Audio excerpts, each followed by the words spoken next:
And if you start to have these hearings on community safety, suddenly everybody in the community becomes aware of just how toxic these tar sands are, and begins to become allies in the fight. A lot of people think we don't want to stop the oil and gas industry, it's the bread and butter of Texas. But when they recognize how toxic these tar sands are, they're not, and that this is not your granddaddy's petroleum, they become allies in our fight to try and stop the devastation that these things can bring to our communities. Well, as I said, I'm Jimmy Hall. I'm a resident of Mayflower, Arkansas. I've lived here my entire life. I was raised here from a baby. I also raised my children here. On March 29th, the pipeline called the Pegasus Rupture, spilling hundreds of thousands of gallons of tar sands through our town.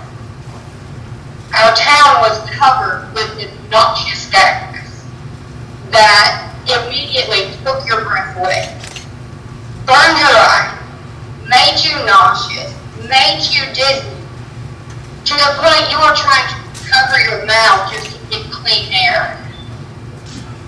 Our health has been greatly affected. My children, and I have 4, my 2 youngest children have had severe breathing problems to the point that they're having to use a updraft machine every day to be able to breathe. They are on 4 to 5 different medications to help with pain, migraine headache, nausea, vomiting, abdominal pain, skin rashes. And this is just to name a few. We were all told that the air quality was fine, even though you could not walk out your front door a mile away from the rupture and not get knocked over by the smell. If this tar sand is going from Canada to the coast to be refined and then sold on the international market, which they have pretty well admitted to be China, then how is that going to bring the economy up in the United States? It's just, the United States is just a route for it. I know a lot of people think that everyone's waiting for President Obama to sign something that says Keystone can come through our country. What he's waiting to sign is the northern part of this pipeline. The southern part of the pipeline was approved and it's built. It's going to go into operation in 2014.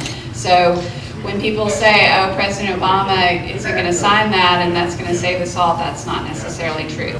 So there's about 375,000 miles of pipelines in the state of Texas.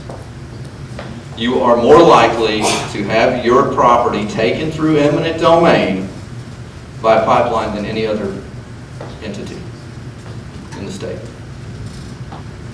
The Railroad Commission is the regulatory agency that doesn't do their job on this, and the railroad commissioners have run on a platform that as long as you're fairly compensated, it's okay. We will make sure that you're fairly compensated when a for-profit company gets to take your property. Well, if that is what we believe, then you can own and peacefully enjoy your property as long as somebody with more money doesn't want it. And that's the reality. In 250 miles, 125 excavations. And so, and part of the problem is that once they go in and fix it, they don't have to go back and do a pressure test to make sure that the fix has worked or that there are no other problems that resulted from fixing it.